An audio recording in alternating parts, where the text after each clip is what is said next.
The cry pierced the night. It wasn't the cry of a coyote, nor the low moan of cattle caught in the wind. It was sharp, human, high and trembling, carrying across the empty plains like a knife through silence.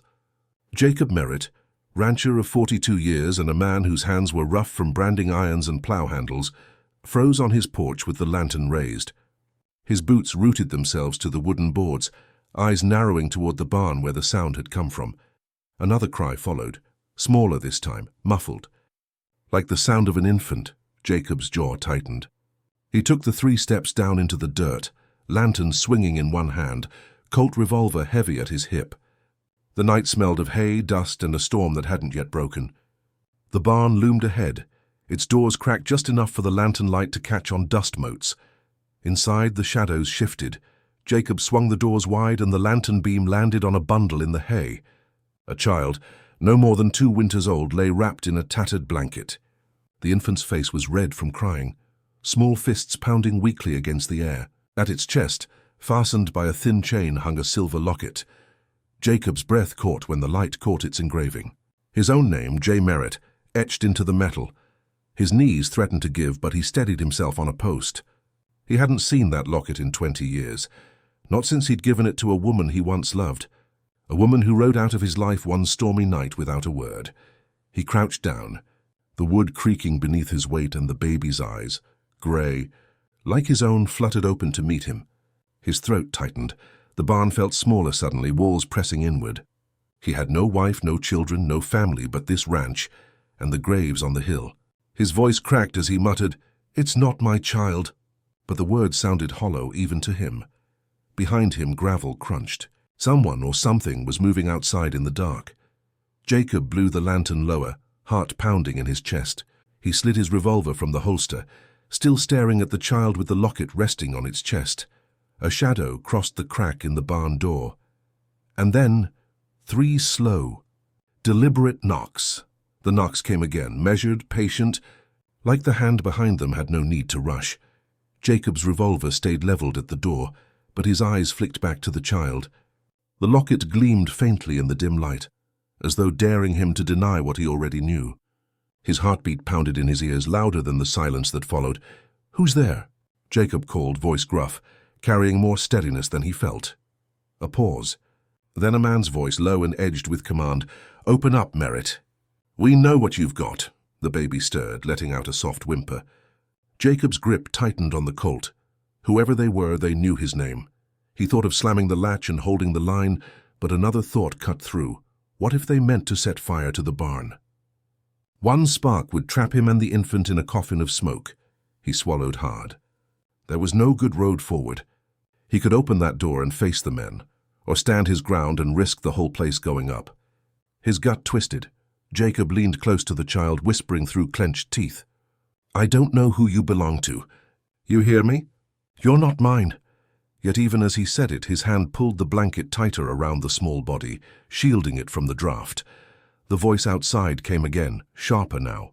"You've got something that ain't yours. We'll take it back." Something cold slid down Jacob's spine. Not someone, something. As if the child were just a package, a prize. His mind raced. If he surrendered the baby, they might leave. But the thought of handing a helpless child into hands that called it something left bile in his throat. And if he resisted, blood would spill tonight. The barn groaned as footsteps circled to the side, gravel shifting. More than one man. Maybe 3, maybe more. Their whispers drifted through the slats like snakes in tall grass. Jacob pressed his back against the post, revolver steady, breath shallow. He wasn't the fastest gun anymore, but he wasn't about to die cowering. The baby let out another cry, shrill and cutting through the tension. It carried across the night, echoing off the quiet hills. From beyond the barn, horses snorted. Saddles creaked. The sound of men mounting up, and then hoofbeats pounding toward the ranch house. The world outside was no longer waiting. It was closing in. "Light the house," a voice barked outside, Jacob's blood iced. He pictured the flames catching the curtains, climbing the beams, turning his ranch into a torch against the dark sky. His revolver felt suddenly too small, the barn too fragile. The baby wailed louder, as if sensing the storm about to break. Jacob moved quickly, sliding the infant deeper into the hay, covering it with a burlap sack to muffle the sound, but leaving enough space to breathe. "Stay quiet," he whispered, though the words felt foolish. How do you reason with a child that young? Through the cracks in the barn wall, he caught sight of shadows flickering in lantern light. 3 men on horseback circling like wolves. Their faces were hard to make out, but their posture carried the same thing, purpose. The barn door rattled suddenly as a boot slammed against it. "Open up, Merritt, or the fire eats everything you own." Jacob's hand tightened on his Colt. "Try it," he growled back, voice low. "And I'll plant you before the sparks catch." For a heartbeat, silence. Then laughter, cruel, unhurried. One of the men spat, the sound hitting the dirt. "Reckon the old rancher's still got teeth," one said. "Shame if we had to pull 'em." A rider dismounted, boots crunching closer. The barn door creaked under the weight of his push. Jacob lifted his gun, finger on the trigger, every muscle straining. The door shifted an inch, then 2. The lantern light cut through, slicing across the dusty floor toward the hidden bundle in the hay. Jacob fired. The gunshot thundered inside the barn, wood splintering as the door slammed shut again. A grunt outside, then cursing. Horses reared, their cries tangling with the baby's muffled wails. Jacob ducked low, rolling to the side, heart hammering. He'd bought a sliver of time, but not much. He could hear them regrouping, whispering harshly. Then another sound joined. From down the road came more hoofbeats, heavy, fast, urgent. Jacob's breath caught. Were they reinforcements for the intruders, or salvation riding in? The baby's cries grew louder, piercing through the wood like arrows. Outside, the riders fell silent, heads turning toward the new arrival. A voice carried on the night wind, commanding and unfamiliar. "Step away from the barn." Jacob froze, torn between hope and dread. He shifted the revolver toward the door again, sweat rolling down his temple. The intruders cursed low, their hands hovering near holsters, and the barn door creaked, not from outside, but from behind him. Jacob spun, revolver raised toward the back entrance of the barn. The smaller door, one he rarely used, stood open a crack. Lantern light spilled in, silhouetting a figure. "Don't shoot," came a hushed voice. A woman stepped inside, her dress ragged from travel, shawl clutched tight around her shoulders. Her face was streaked with dirt, but her eyes, sharp, dark, unyielding, fixed on the hay where the baby lay hidden. Jacob's gut twisted. He knew those eyes. "Clara," he breathed. The name fell from his mouth like a ghost crawling out after 2 decades. She didn't answer him. She went straight to the child, falling to her knees and pulling away the burlap cover. The baby squirmed, reaching tiny fists toward her. Clara gathered it into her arms, rocking it gently, whispering words too soft for Jacob to catch. For a long moment, the barn held only silence, broken by the child's fading cries and the muffled shouts of the men outside. Finally, Jacob lowered the Colt, his voice cracked. "Yours?" Clara's eyes flicked to the Locket, then to Jacob. "Ours." The word landed like a hammer. The air seemed to thicken, every breath heavy. Jacob staggered back against the post, gripping it as if the wood was the only thing holding him upright. He wanted to rage, to demand answers. Why now? Why here? Why after so many years? But the sight of her cradling that child softened the storm inside him. Beneath the dirt and fear there was tenderness in her arms, a love that no lie could fake. Outside a voice barked again. "Bring out the child! You know it don't belong to you!"